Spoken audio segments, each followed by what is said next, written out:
عمران نے چونک کر کہا نہیں، میں نے انہیں کہا کہ پہلے میں اس بات کی انکوائری کراؤں گا کہ اس سیٹی آلے اور اس کے فارمولے کی کیا اتنی اہمیت ہے کہ اس کی واپسی پر کام کیا جائے، پھر میں آرڈر دوں گا، اور میں نے سر سلطان کو کہہ دیا ہے کہ وہ اس بارے میں معلوم کر کے مجھے بتائیں، لیکن ابھی تک ان کی طرف سے کوئی جواب نہیں آیا۔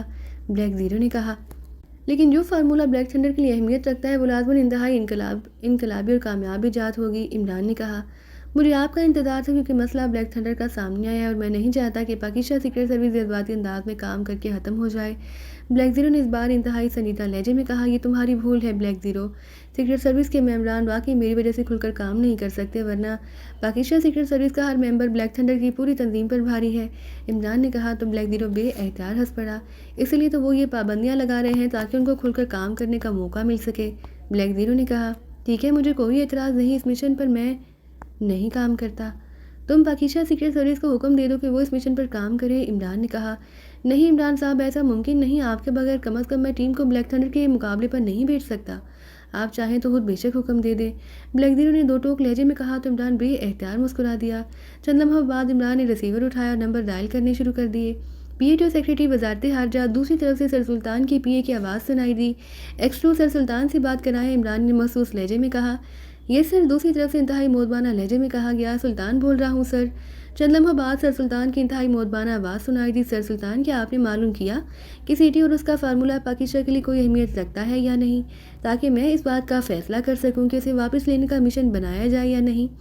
عمران نے محسوس لہجے میں کہا سر، میں نے اس بارے میں اپنے طور پر صدر مملکت سے درخواست کی تھی، انہوں نے اس بارے میں ایک فائل مجھے بھجوانے کا حکم دے دیا ہے، وہ فائل میرے پاس پہنچنے والی ہے، میں وہ فائل آپ کو بھجوا دیتا ہوں۔ سر سلطان نے اسی طرح مودبانہ لہجے میں کہا وہ فائل عمران کے فلیٹ پر بھجوا دے، مجھ تک پہنچ جائے گی۔ عمران نے کہا اور کیڈل دبا کر اس نے رابطہ ختم کیا، پھر ٹون آنے پر اس نے ایک بار پھر نمبر ڈائل کرنے شروع کر دیے۔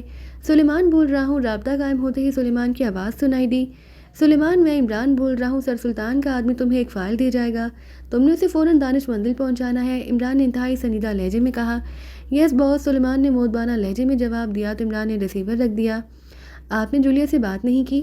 بلیک زیرو نے مسکراتے ہوئے کہا میرا جولیا اور اس کے ساتھیوں سے کیا تعلق، وہ تمہارے ماتحت ہے، میرے لیے نہیں، اس لیے تم جانو اور وہ۔ عمران نے کہا میں آپ کے لیے چائے لے آتا ہوں۔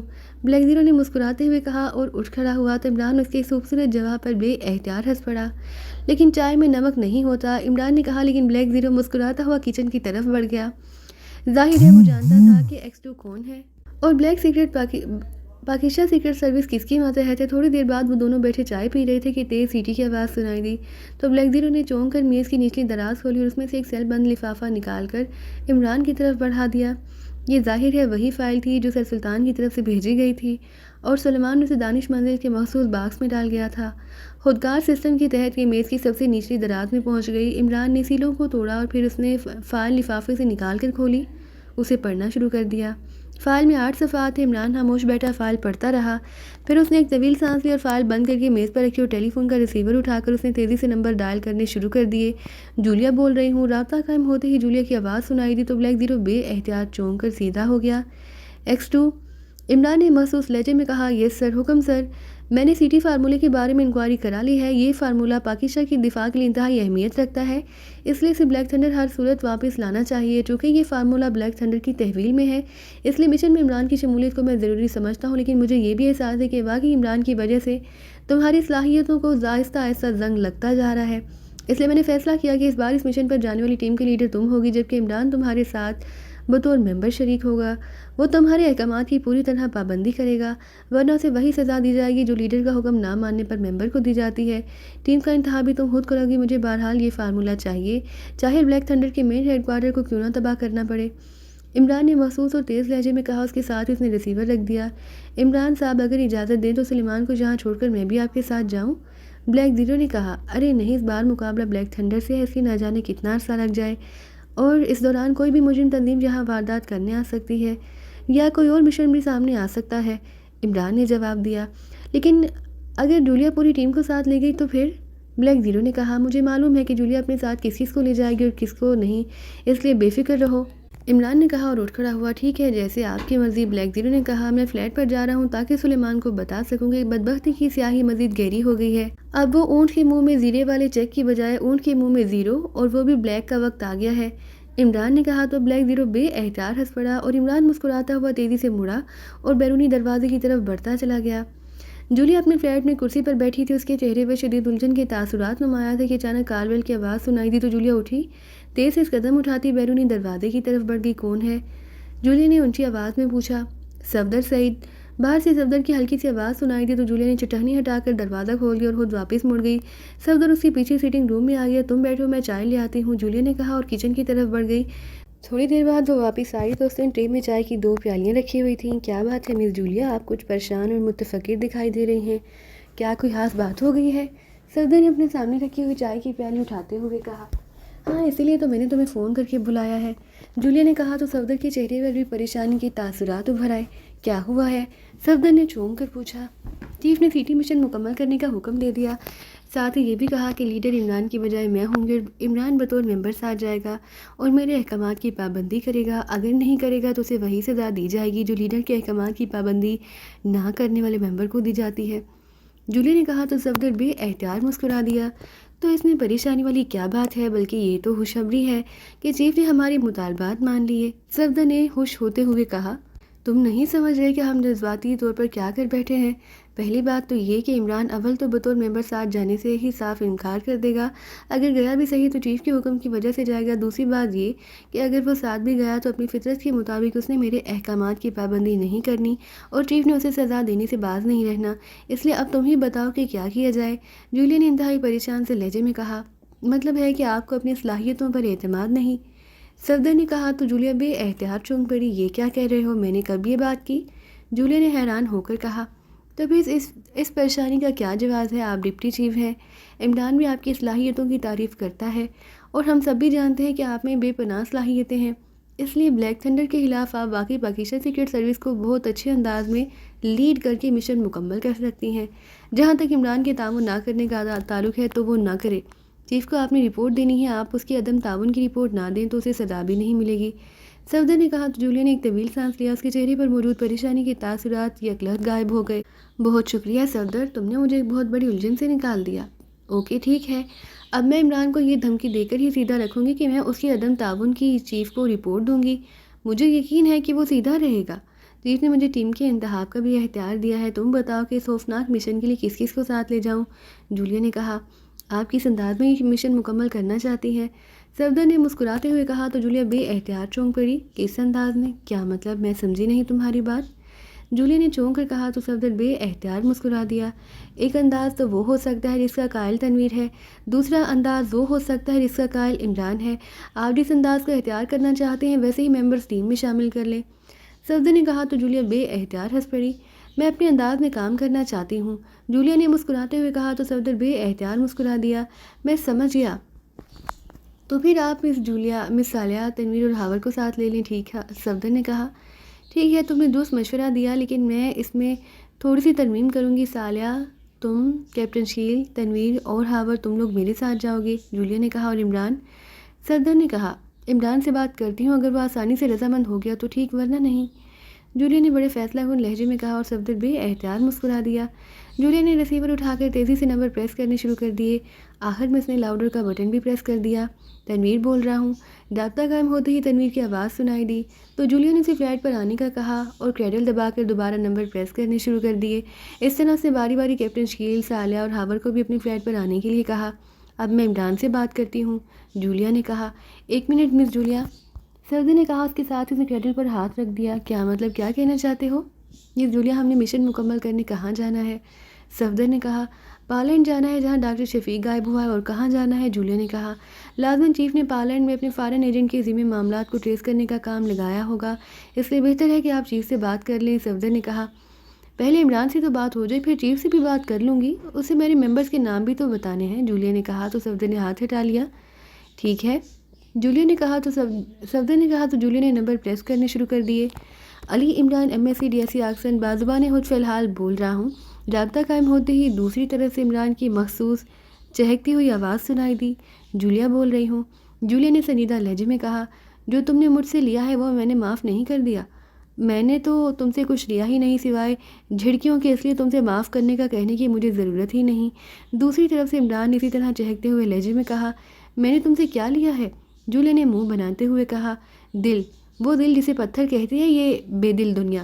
عمران نے جواب دیا تو جولیا کا چہرہ جگلا اور تمتما اٹھا۔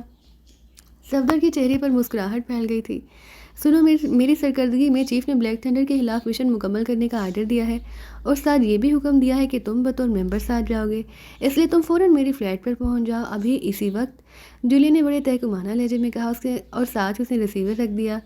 پھر تھوڑی دیر بعد باری باری کال کیے گئے سارے ساتھی فلیٹ پر پہنچ گئے۔ جب جولیا نے انہیں بتایا کہ اس نے انہیں کیوں کال کیا ہے تو ان سب کے چہرے بے احتیاط جگمگا اٹھے۔ ویری گڈ، اب لطف آئے گا مشن مکمل کرنے کا، تنویر نے انتہائی مسرت بھرے لہجے میں کہا۔ چیف سے بات کر لو مس جولیا تاکہ ہم پلاننگ بنا سکیں۔ بلیک تھنڈر کوئی عام سی تنظیم نہیں، وہ انتہائی باوسائل اور انتہائی جدید ترین مشینری استعمال کرنے والی خوفناک تنظیم ہے اور ہمیں بہت سوچ سمجھ کر اس کے خلاف کام کرنا ہوگا، صفدر نے کہا۔ ٹھیک ہے، جولیا نے کہا اور ریسیور اٹھا کر اس نے تیزی سے نمبر پریس کرنے شروع کر دیے۔ X2۔ رابطہ قائم ہوتے ہی چیف کی محسوس آواز سنائی دی۔ جولیا بول رہی ہوں باس، میں نے ٹیم کا انتخاب کر لیا ہے، میرے ساتھ سالیہ، صفدر، کیپٹن شیل، تنویر اور ہاور اس ٹیم میں شامل ہوں گے۔ اگر عمران بطور ممبر شمولیت پر تیار ہو گیا تو وہ بھی ساتھ جائے گا۔ جولیا نے کہا، ٹھیک ہے۔ دوسری طرف سے کہا گیا، چیف آپ نے یقیناً پالینڈ میں اپنے فارن ایجنٹ کے ذریعے ڈاکٹر شفیق کی گمشدگی کے بارے میں انکوائری کرائی ہوگی، میں چاہتی ہوں کہ آپ مجھے اس بارے میں بتا دیں تاکہ ہمارا وقت ضائع نہ ہو، جولیا نے کہا۔ ایسی تحقیقات میں صرف وقت ضائع ہوتا ہے، بلیک تھنڈر کے ایجنٹ ایسے کلیو نہیں چھوڑ سکتے کہ عام فارن ایجنٹ اس کا سراغ لگا سکیں، یہ تمام کام تمہیں خود کرنا ہوگا، دوسری طرف سے کہا گیا۔ اس کے ساتھ ہی رابطہ ختم ہو گیا تو جولیا نے ریسیور رکھ دیا۔ اس کا مطلب ہے کہ ہمیں پہلے پالینڈ جانا ہوگا، وہاں جا کر خود پہلے معلومات حاصل کرنا ہوں گی، جولیا نے کہا تو سب نے اس بات پہ سر ہلا دیے۔ اسی لمحے کار بیل کی آواز سنائی دی۔ او، عمران آ گیا ہوگا، جولیا نے کہا۔ میں کھولتا ہوں دروازہ، ہاور نے کہا اور اٹھ کر بیرونی دروازے کی طرف بڑھ گیا۔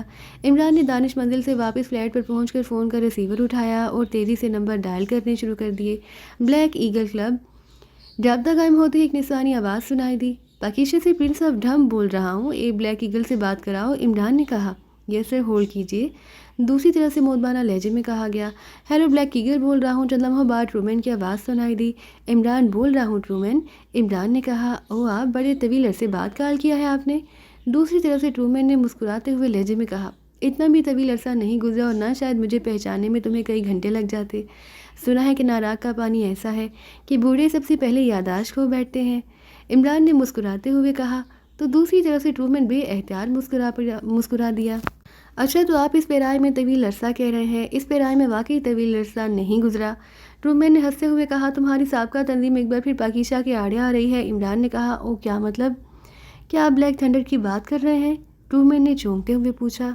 ہاں وہی، عمران نے کہا۔ اس کے ساتھ اس نے ٹی فارمولا اور سی ٹی تیار کرنے والے ڈاکٹر شفیق کو ہلاک کر کے اس کے روپ میں پالینڈ جانے کی پوری تفصیل بتا دی۔ لیکن یہ کیسے معلوم ہوا عمران صاحب کہ یہ کام بلیک تھنڈر کا ہے؟ ٹرومین نے پوچھا۔ عمران نے اسے فون کی میموری میں موجود کال کی تفصیل سنوا دی۔ اوہ، تو یہ بات ہے، لیکن جہاں تک میرا خیال ہے کہ بامن کا نام میں نے پہلے کبھی نہیں سنا، شاید کوئی نیا ایجنٹ ہوگا۔ پالینڈ میں بھی میرا سیٹ اپ ہے، وہاں بھی یہ نام کبھی سامنے نہیں آیا، ٹرومین نے کہا۔ تمہارا کوئی سیٹ اپ پالینڈ میں ہے؟ عمران نے پوچھا۔ فان لینڈ میں نہیں، وہاں سیٹ اپ تو نہیں، البتہ وہاں دوست خاصے ہیں۔ کیوں؟ ٹرومین نے کہا۔ میں نے ٹیپ سنا ہے اور بامن اور اس کے باس کے لہجے بتا رہے ہیں کہ وہ فان لینڈی ہے، اس لیے پوچھ رہا تھا، عمران نے کہا۔ ارے اگر ایسا ہے تو میں آسانی سے معلوم کر لوں گا، ٹرومین نے کہا۔ کتنا وقت لوگے؟ عمران نے پوچھا۔ زیادہ نہیں، صرف نصف گھنٹہ، ٹرومین نے جواب دیتے ہوئے کہا۔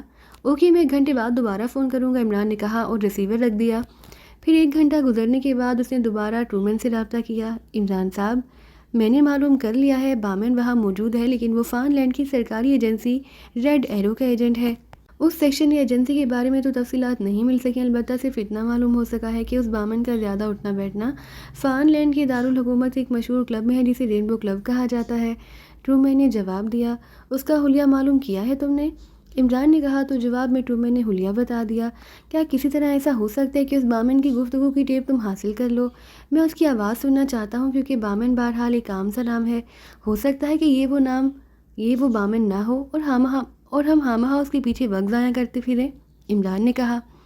مجھے معلوم ہے کہ بامن روزانہ اس کلب میں 2 گھنٹے گزارتا ہے اور فان لینڈ میں اس وقت تقریباً وہی وقت ہوگا جب وہ کلب میں جاتا ہے، اس لیے یہ ہو سکتا ہے کہ آپ کلب میں فون کر کے اس سے بات کر لیں، دوسری طرف سے کہا گیا۔ ارے اچھا، ویری گڈ، واقعی یہ سب سے آسان اور بہترین تجویز ہے، شکریہ، گڈ بائی، عمران نے کہا۔ اس کے ساتھ اس نے کریڈل دبایا، پھر ٹون آنے پر اس نے انکوائری کے نمبر پریس کیے اور اس سے فان لینڈ اور اس کے دارالحکومت سناکی کے رابطہ نمبر معلوم کیے۔ پھر اس نے سناکی کی انکوائری کو فون کر کے وہاں سے رینبو کلب کا نمبر معلوم کر لیا۔ پھر عمران نے وہاں فون کیا، رینبو کلب۔ رابطہ قائم ہوتے ایک نسوانی آواز سنائی دی، میں ناراگ سے مائیکل فیلڈ بول رہا ہوں، یہاں مسٹر بامن ہوں گے، ان سے میری بات کرا دیں۔ عمران نے خالصتاً ایکریمی لہجے میں بات کرتے ہوئے کہا، ہولڈ کریں۔ ہیلو، چند لمحوں بعد ایک مردانہ آواز سنائی دی، یس، کیا آپ مسٹر بامن بات کر رہے ہیں؟ عمران نے اسی طرح خالصاً ایکریمی لہجے میں کہا، جی آپ کون؟ دوسری طرف سے حیرت بھرے لہجے میں پوچھا گیا، میں ناراگ سے بول رہا ہوں مائیکل فیلڈ، مجھے ناراگ کے لارڈ ٹموتھی نے آپ کے بارے میں بتایا کہ آپ سناکی میں فنیشنگ کا کام بڑے بے داغ انداز میں کرتے ہیں، میں نے یہاں ایک ٹارگٹ ہٹ کرانا ہے۔ عمران نے کہا، یہ لارڈ ٹموتھی کون ہے؟ میں تو اسے جانتا بھی نہیں، اور یہ فنیشنگ اور ٹارگٹ ہٹ کرانے کا کیا مطلب ہوا؟ دوسری طرف سے حیرت بھرے لہجے میں کہا گیا، کیا آپ کا نام بامن ڈیون نہیں اور آپ کا تعلق سناکی تنظیم لینڈ سیول سے نہیں؟ عمران نے چونک کر اور حیرت بھرے لہجے میں پوچھا، وہ تو آپ نے اس پیشہ ور قاتل سے ملنا تھا، لیکن اس کا نام تو ڈیون ہے، بامن ڈیون تو نہیں۔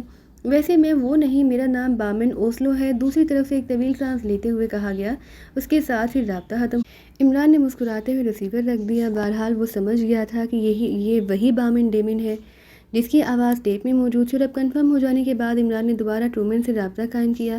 عمران بول رہا ہوں ٹرومین، میں نے کنفرم کر لیا یہ وہی بامن ہے، اس کا مطلب ہے کہ یہ درپردہ بلیک تھنڈر کے لیے بھی کام کرتا ہے، تم اس سے کوئی ایسا ٹھکانہ معلوم کراؤ جہاں اسے گھیرا جا سکے۔ عمران نے کہا، لیکن اس کے لیے آپ کو وقت دینا ہوگا، 2-3 روز لگ جائیں گے۔ ٹرومین نے کہا، تم معلوم کر لو، میں کسی بھی وقت تمہیں کال کر کے معلوم کر لوں گا۔ عمران نے کہا۔ اس کے ساتھ ہی اس نے ریسیور رکھا ہی تھا کہ فون کی گھنٹی بج اٹھی۔ عمران نے ایک بار پھر ہاتھ بڑھا کر ریسیور اٹھا لیا۔ علی عمران MAC DSC آکسن، بازبان خود فی الحال بول رہا ہوں۔ عمران نے ریسیور اٹھا کر اپنے محسوس انداز میں کہا، جولیا بول رہی ہوں۔ دوسری طرف سے جولیا کی انتہائی سنیدہ آواز سنائی دی، جو تم نے مجھ سے لیا ہے وہ میں نے معاف کر دیا، اور میں نے تم سے کچھ لیا ہی نہیں سوائے جھڑکیوں کے، اس لیے تم سے معاف کرنے کا کہنے کی مجھے ضرورت ہی نہیں۔ عمران نے مسکراتے ہوئے کہا، تم سے میں نے کیا لیا ہے؟ دوسری طرف سے جولیا کی حیرت بھری آواز سنائی دی، دل وہ دل جسے دنیا پتھر کہتی ہے۔ عمران نے بڑے رومانٹک سے لہجے میں کہا، لیکن دوسری طرف سے جولیا نے اسے یہ بتا کر چیف نے اس کی سرکردگی میں مشن مکمل کرنے کا آرڈر دیا ہے۔ پھر اس نے مکمل عمران کو حکم دیا کہ وہ اس کے فلیٹ پر پہنچ جائے اور رابطہ ختم کر دیا، تو عمران نے مسکراتے ہوئے ریسیور رکھ دیا۔ اس بار میں واقعی تفریح کروں گا، عمران نے مسکراتے ہوئے کہا۔ پھر اٹھ کر اس نے سلیمان کو دروازہ بند کرنے کو کہا۔ سیڑھیاں اتر کر وہ گیراج کی طرف بڑھ گیا۔ چند لمحوں بعد اس کی کار اسے ہائشی پلازا کی طرف اڑی چلی جا رہی تھی جس میں جولیا کا فلیٹ تھا۔ وہاں پہنچ کر جب اس نے کار پارکنگ میں روکی تو بے احتیاط اس کے چہرے پر مسکراہٹ بکھر گئی، کیونکہ اس نے پارکنگ میں جولیا کی کار کے علاوہ صفدر، تنویر، سالیہ، ہاور اور کیپٹن شیل کی کاریں کھڑی دیکھ لی تھیں۔ اچھا، تو یہ ٹیم منتخب کی ہے جولیا نے؟ گڈ، عمران نے کار لاک کر کے لفٹ کی طرف بڑھتے ہوئے کہا۔ پھر تھوڑی دیر بعد وہ جولیا کے فلیٹ کے دروازے تک پہنچ گیا۔ اس نے کال بیل کا بٹن پریس کیا۔ چند لمحوں بعد دروازہ کھلا۔ ہاور دروازے پر نظر آیا۔ ارے کیا مطلب، کیا یہ فلیٹ 4 سٹارز نے لے لیا ہے؟ عمران نے چونک کر کہا۔ 4 سٹارز کا ایسا مقدر کہاں عمران صاحب، کیسا لگژری فلیٹ لے سکیں؟ یہ خوش قسمتی تو ڈپٹی چیف کے حصے میں ہی آ سکتی ہے۔ ہاور نے ایک طرف ہٹتے ہوئے مسکرا کر کہا، ڈپٹی چیف وہ کیا ہوتی ہے؟ وائس چیف تو سنا تھا، یہ ڈپٹی چیف کیا ہوتا ہے؟ عمران نے اندر داخل ہوتے ہوئے کہا تو ہاور بے احتیاط ہنس پڑا۔ آپ اندر تو چلیں، اس بار سارے معنی آپ کو بہت اچھے انداز میں سمجھ میں آ جائیں گے۔ ہاور نے دروازہ بند کرتے ہوئے ہنس کر کہا، ارے کیا مطلب، کیا اندر کوئی مقتل گاہ ہے؟ عمران نے خوفزدہ سے لہجے میں کہا۔ اس کے ساتھ ہی وہ سیٹنگ روم میں داخل ہو گیا۔ کیا مطلب، اتنے چھوٹے سے فلیٹ میں اتنی بڑی بڑی شخصیات؟ یہ تو کل جگ ہے، کل جگ۔ عمران نے آنکھیں پھاڑ پھاڑ کر وہاں موجود صفدر، کیپٹن شیل، تنویر اور سالیہ کو دیکھتے ہوئے کہا، تمہارا وہ دور ختم ہو گیا، وہ لیڈروں والا جب تم ہم پر روب جماتے تھے، اب تم بھی ہماری طرح عام ممبر ہو۔ تنویر نے بڑے مسرت بھرے لہجے میں کہا، عام ممبر؟ کیا مطلب، کیا یہ کوئی کلب ہے؟ جولیا، کیا تم نے اب باقاعدہ کلب کھول لیا ہے؟ ویسے یہ ہے بڑا کامیاب دھندا۔ عمران نے مسکراتے ہوئے کہا، بیٹھ جاؤ۔ جولیا نے خوش لہجے میں کہا، یا اللہ، تو بڑا رحیم و کریم ہے، تم نے مجھے بچا لیا، ورنہ میں واقعی بے موت مارا جاتا۔ عمران نے کرسی پر بیٹھتے ہوئے چھت کی طرف منہ اٹھا کر بڑے خشوع و غضب بھرے لہجے میں کہا، کیا مطلب، یہ کیا کہہ رہے ہو تم؟ جولیا نے چونک کر پوچھا۔ تجربہ کار گورکھ بارہ دیدہ ٹائپ شوروں سے سنا تو تھا کہ شادی کے بعد بیگم کی جون ہی بدل جاتی ہے۔ شادی سے پہلے انتہائی نرم اور میٹھے لہجے میں بات کرنے والی خاتون جب بیگم بن جاتی ہے تو اس کی آواز میں کرختگی، لہجے میں تحکم اور انداز میں بے پناہ خشکی آ جاتی ہے۔ پھر وہ بیگم کی بجائے تھانے دارنی کے انداز میں بات کرتی ہے اور سارا رومانس بھاپ بن کر اٹھ جاتا ہے۔ لیکن مجھے ان کی باتوں پر یقین ہی نہیں آتا، نہ ہی آ سکتا تھا، کیونکہ جولیا کی آواز میں نغمگی، لہجے میں مٹھاس اور انداز میں والہانہ پن کیسے تبدیل ہو سکتا ہے۔ لیکن آج میری سوچ غلط ثابت ہو گئی۔ ذرا سا احتیاط کیا ملا، سب کچھ ہی بدل گیا۔ اور اگر مکمل احتیاط مل جاتا تو پھر کیا ہوتا؟ یا اللہ تو بڑا رحیم و کریم ہے، تو نے مجھ عاجز بندے کو بچا لیا، ورنہ مجھے واقعی اس قدر کرہت اور خوش لہجہ سن کر خودکشی ہی کرنا پڑتی۔ اور صفدر تمہارا بھی بے حد شکریہ کہ تم نے خطبہ نکاح یاد نہیں کیا، ورنہ اب تک میرا شاید 20واں عرس بھی منایا جا چکا ہوتا۔ عمران کی زبان اس تیزی سے رواں ہو گئی کہ وہ مسلسل ہی بولتا چلا گیا۔ صفدر اور خاور دونوں بے اختیار ہنس پڑے۔ صفدر، کیا یہ ضروری ہے کہ اس مشن میں عمران کو شامل کیا جائے؟ جولیا نے صفدر سے مخاطب ہو کر کہا۔ یہ آپ کی مرضی ہے مس جولیا، آپ بہرحال لیڈر بھی ہیں اور ڈپٹی چیف بھی، پھر چیف نے آپ کو ٹیم کے انتخاب کا بھی اختیار دے دیا ہے۔ صفدر نے مسکراتے ہوئے کہا، ٹھیک ہے، یہ بکواس سے بات نہیں آئے گا، اس لیے بہتر ہے کہ اسے اس مشن میں شامل ہی نہ کیا جائے۔ جولیا نے فیصلہ کن لہجے میں کہا۔ مس جولیا، چیف نے جب یہ کہہ دیا کہ عمران بطور عام ممبر ساتھ جائے گا تو اس کا یہ مطلب ہوا کہ عمران ساتھ جائے گا۔ کیپٹن شیل نے کہا، یہ کس مشن کی باتیں ہو رہی ہیں؟ اگر تو یہ مشن صفدر کی خطبہ نکاح یاد کرنے والا ہے تو میں اس مشن سے باز آیا۔ ابھی سے لہجے میں اس قدر کرختگی، آواز میں درشتگی اور چہرے پر لاتعلقی ہے تو بعد میں کیا ہوگا؟ نہیں، مجھ جیسا نازک دل کا آدمی یہ برداشت نہیں کر سکتا، اس لیے کوئی بات نہیں، میں اللہ تعالیٰ سے گڑ گڑا کر درخواست کروں گا کہ، اور مجھے یقین ہے کہ میں اللہ تعالیٰ سے گڑ گڑا کر درخواست کروں گا تو اللہ تعالیٰ مجھے عاجز حقیر بندے پر اپنا رحم کرتے ہوئے مجھے کموارہ ہونے کے باوجود جنت کے اس حصے میں بھیج دے گا جہاں حوریں باقی حصوں سے زیادہ ہوتی ہوں گی۔ کم از کم وہ حوریں اس طرح کرہت لہجے میں تو بات نہ کرتی ہوں گی۔ عمران نے دونوں ہاتھوں سے کان پکڑتے ہوئے کہا۔ اس کی زبان واقعی میرٹھ کی کینچی سے بھی زیادہ تیز چل رہی تھی۔ عمران صاحب، بلیک تھنڈر کے خلاف مشن ہے، آپ کو تو معلوم ہوگا کہ بلیک تھنڈر کا ایجنٹ ہمارے ایک سائنسدان ڈاکٹر شفیق کو ہلاک کر کے اس کا تیار کردہ راڈار کے سلسلے میں ایک انقلابی ایجاد کا فارمولہ بھی لے اڑا، ساتھ ہی ان کا تیار کردہ فارمولہ بھی آلہ بھی۔ صفدر نے کہا، بلیک تھنڈر کے ایجنٹ نے کیا یہاں آ کر اخبار میں اشتہار دیا کہ میں یہ کام کر کے جا رہا ہوں؟ بھائی صفدر یار جنگ بہادر صاحب، خطبہ نکاح یاد کرنا اور بات ہوتی ہے اور سیکرٹ ایجنٹی اور بات ہوتی ہے۔ بلیک تھنڈر تو ویسے بھی ایسی بین الاقوامی تنظیم ہے کہ وہ اپنا نشان تک پیچھے نہیں چھوڑتی۔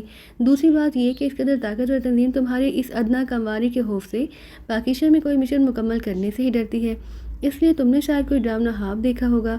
عمران نے منہ بناتے ہوئے کہا۔ اس کا لہجہ اور انداز ایسا تھا جیسے اسے صفدر کی بات پر سرے سے یقین ہی نہ آیا ہو۔ تو آپ کو اس سارے معاملے کا علم نہیں؟ کیا چیف نے آپ کو اس بارے میں کچھ نہیں بتایا؟ صفدر نے حیرت بھرے لہجے میں پوچھا۔ میں نے واپس آ کر چیف کو فون کیا کہ بندہ بنفس نفیس حاضر ہے، کوئی کام کوئی انعام، کیونکہ آغا سلیمان پاشا کے لہجے کی کرختگی تو مس جولیا سے بھی زیادہ بڑھ چکی ہے۔ اس کی کرختگی کم کرنے کا ایک ہی طریقہ ہے، وہ ہے ایک عدد بڑا چیک، لیکن چیف صاحب نے صرف اتنا کہا کہ میں جولیا سے رابطہ کروں، اگر جولیا سفارش کرے گی تو نصف چیک مل جائے گا، ورنہ نہیں۔ اور اس کے ساتھ ہی چیف نے ریسیور رکھ دیا۔ اب تم خود بتاؤ صفدر، جولیا آج تک نصف بیگم تو بن نہیں سکی، نصف چیک کیا دے گی، اور وہ بھی بغیر کسی مشن کے؟ عمران کی زبان ایک بار پھر جمع ہو گئی تھی۔ عمران صاحب، آپ اپنی ہمشیرہ سریا کے سسرال گئے تھے، آپ کی عدم موجودگی میں پوری ٹیم نے یہ فیصلہ کیا کہ آپ کو آئندہ کسی مشن میں لیڈر نہ بننے دیا جائے، کیونکہ آپ لیڈر بن کر اس قدر تیزی سے کام کرتے ہیں کہ ہم صرف منہ دیکھتے رہ جاتے ہیں۔ اگر آپ کو مشن میں شامل کیا جائے تو صرف عام ممبر کے طور پر، اور جولیا اس مشن کی لیڈر ہو، وہ آپ پر پابندی لگا دے گی کہ آپ معلومات رقم دے کر نہیں خریدیں گے، کوئی سائنسی مشینری استعمال نہیں کریں گے، بلکہ جس طرح باقی دنیا کی سیکرٹ ایجنٹ کام کرتے ہیں اس طرح کام کریں گے۔ اور چیف نے سروس کو منظور کر لیا۔ اب چونکہ آپ کی لیڈر کے بجائے عام ممبر ہوں گے، اس لیے چیف نے نصف چیک کی بات کی ہوگی۔ خاور نے پوری تفصیل سے بات کرتے ہوئے کہا، اور تو میرے خلاف باقاعدہ سازش ہوئی ہے۔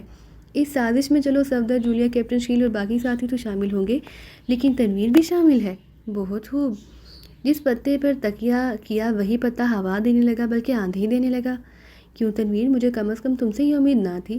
عمران نے ایسی مایوسانہ اور دل شکستہ سے لہجے میں کہا کہ صفدر اس کے اس انداز پر بے اختیار ہنس پڑا، جبکہ تنویر کے چہرے پر ایسے تاثرات ابھر آئے جیسے اس نے واقعی اس معاملے میں شریک ہو کر غلطی کی ہے۔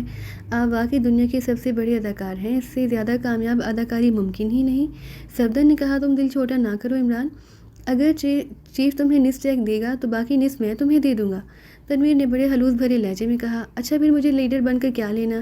اب لیڈروں میں سرحاب کے پر تو نہیں لگے ہوتے کہ میں انہیں بازار میں فروخت کر کے امیر بن جاؤں گا۔ مجھے تو اپنا معاوضہ ملنا چاہیے، پھر میری طرف سے کوئی بھی ایرا غیرا نتھو ہیرا بلکہ نتھی ہیری لیڈر بن جائے۔ عمران نے منہ بناتے ہوئے کہا، شٹ اپ، تمہیں بات کرنے میں بھی تمیز نہیں، نان سینس، جو منہ میں آتا ہے بک دیتے ہو۔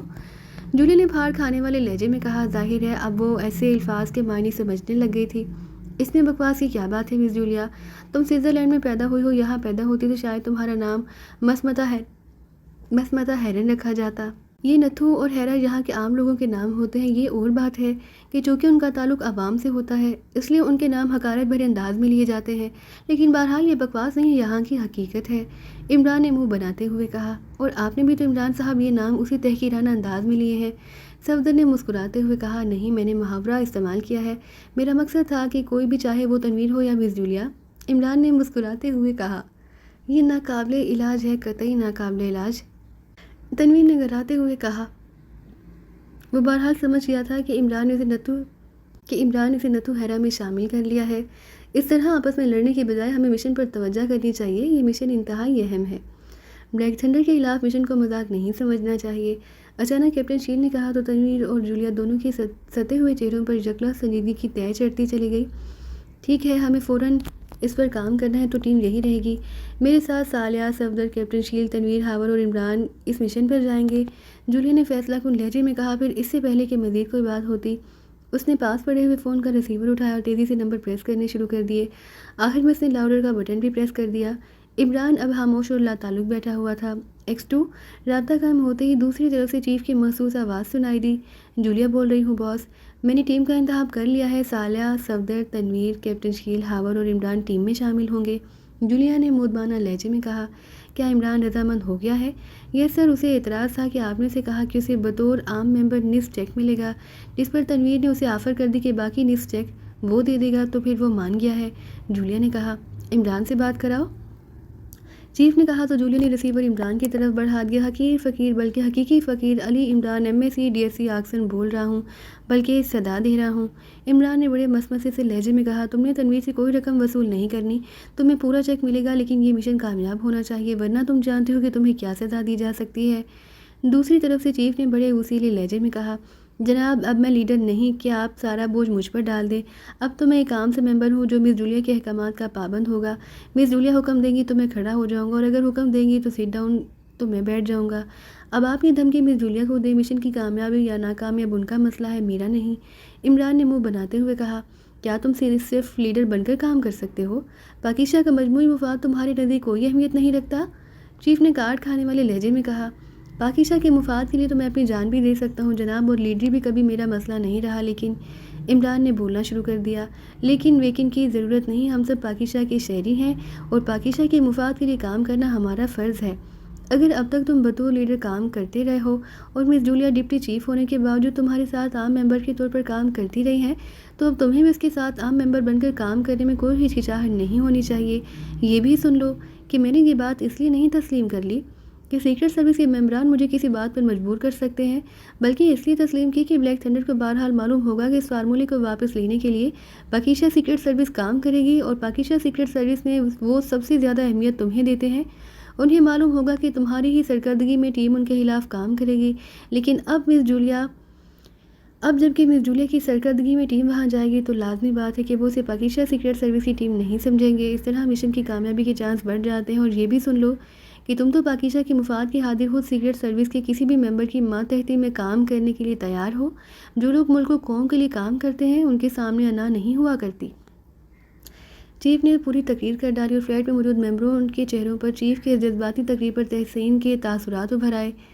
چلو شکر ہے جناب کہ آج مس جولیا کی لیڈری کی بنا پر یہ بات بھی طے ہو گئی کہ آپ بھی انسان ہیں، روبوٹ نہیں، ورنہ آج تک جس قدر غیر قدرتی انداز میں آپ نے بات کی ہے، کم از کم میں تو یہی سمجھنے لگ گیا تھا کہ آپ انسان کی بجائے کوئی روبوٹ ہیں۔ لیکن آپ کی جذباتی تقریر سن کر مجھے محسوس ہوا کہ پتھر چاہے کتنا ہی سخت کیوں نہ ہو، بہرحال اس کی تہ میں بھی جذبات کی لہریں موجود ہوتی ہیں۔ آپ بے فکر رہیں، آپ کی جذباتی تقریر نے واقعی میری آنکھیں کھول دی ہیں۔ اب میں مس جولیا تو کیا، تنویر کی ماتحتی میں بھی کام کرنا اپنے لیے اعزاز سمجھوں گا۔ عمران نے مسکراتے ہوئے جواب دیا، میرے فرائض کی نوعیت ایسی ہے کہ مجھے غیر جذباتی بننا پڑتا ہے، بہرحال ریسیور جولیا کو دو۔ دوسری طرف سے ایک بار پھر سرد لہجے میں کہا گیا اور عمران نے مسکراتے ہوئے ریسیور جولیا کی اور بڑھا دیا۔ یس باس، جولیا بول رہی ہوں، جولیا نے مودبانہ لہجے میں کہا۔ مس جولیا، لیڈر بننے کے لیے انتہائی تیز کارکردگی کی ضرورت ہوتی ہے اور تم ابھی تک میٹنگ کر رہی ہو، فوری طور پر حرکت میں آ جاؤ، میں کسی قسم کی کوتاہی برداشت نہیں کروں گا۔ دوسری طرف سے انتہائی سخت لہجے میں کہا گیا۔ اس کے ساتھ ہی رابطہ ختم ہو گیا تو جولیا نے ڈھیلے ہاتھوں سے ریسیور رکھ دیا۔ چیف کو اگر ابھی سے میری کارکردگی سے شکایت پیدا ہو گئی ہے تو آگے کیا ہوگا؟ جولیا نے منہ بناتے ہوئے کہا، چیف کا مقصد ہے کہ ہمیں کام پر توجہ دینی چاہیے، اور اب جب کہ ٹیم منتخب ہو گئی ہے تو ہمیں فوراً پالن کے دارالحکومت روانگی کے انتظامات کر لینے چاہیے، تنویر نے کہا۔ ٹھیک ہے صفدر، یہ انتظامات تم کرو گے اور فوراً وہاں ہوٹل میں کمروں کی بکنگ کے ساتھ ساتھ کسی ایسی تنظیم کے بارے میں بھی معلوم کرو جو ہمیں وہاں اسلحہ، رہائش گاہیں اور کاریں وغیرہ مہیا کر سکے۔ جولیا نے صفدر کو باقاعدہ ہدایات دیتے ہوئے کہا۔ ٹھیک ہے، میں کر لوں گا، پالن کے دارالحکومت میں ہم پہلے بھی کام کر چکے ہیں، اس لیے مجھے معلوم ہے ایسے لوگوں کے بارے میں۔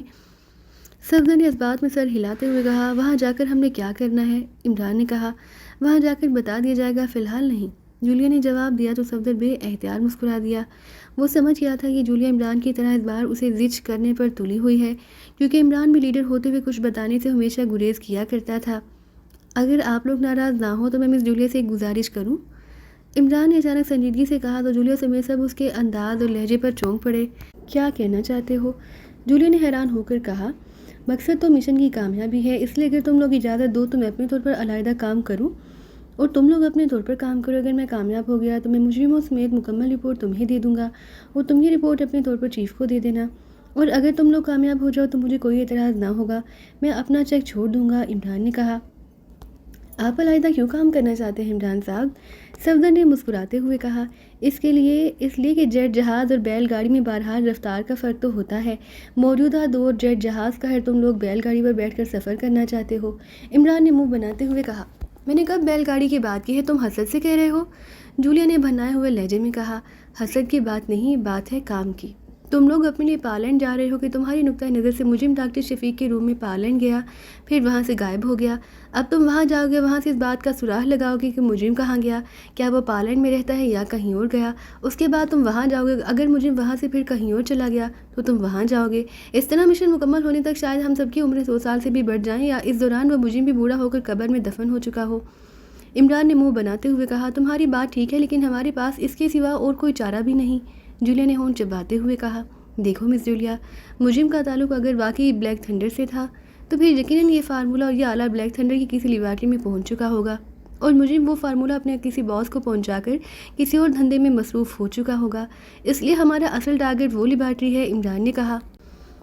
آپ کی بات درست ہے عمران صاحب، یہ بات تو بہرحال طے ہے کہ مجرم کا تعلق بلیک تھنڈر سے ہے، کیونکہ فون کی میموری سے جو کال ٹیپ کی گئی اس میں واضح طور پر یہ بات سامنے آ چکی ہے، اور اس مجرم کو شاید خواب میں بھی یہ خیال نہ تھا کہ جہاں پاکیزہ میں بھی ایسے جدید فون استعمال ہوتے ہیں، اس لیے اس نے اس طرف توجہ ہی نہ کی، لیکن جب تک ہم اس مجرم تک نہ پہنچ جائیں اس وقت تک آگے نہ بڑھ سکیں گے۔ اس بار صفدر نے کہا، تمہیں مجرم کے نام کا علم ہے، اس کے قد و قامت کا علم ہے، اس کی گفتگو تم نے ٹیپ میں سنی ہوگی، ظاہر ہے یہ بھی تم نے اب تک معلوم کر لیا ہوگا کہ اس فون سے کال کس ملک میں کی گئی ہے، اور وہاں جس نمبر پر یہ کال کی گئی ہوگی وہ نمبر بھی تم ٹریس کر چکے ہوگے، اور اس نمبر سے تمہیں اس جگہ کا علم بھی ہو چکا ہوگا۔ کیا ایسا نہیں ہو سکتا کہ تم وہاں لاؤ لشکر لیے مارے پھرنے کی بجائے جہاں بیٹھے بیٹھے فون پر وہاں کی کسی مخبری کرنے والی تنظیم سے رابطہ کرو اور اس فون نمبر یا مقام اور اس مجرم کے بارے میں معلومات حاصل کر لو، پھر ان معلومات کی بنا پر تم براہ راست جا کر اس کی گردن دبوچ لو، عمران نے کہا۔ تو جولیا سمیت سب کے چہروں پر شرمندگی کے تاثرات پھیلتے چلے گئے، شاید انہوں نے تو اس انداز میں اب تک سوچا ہی نہ تھا۔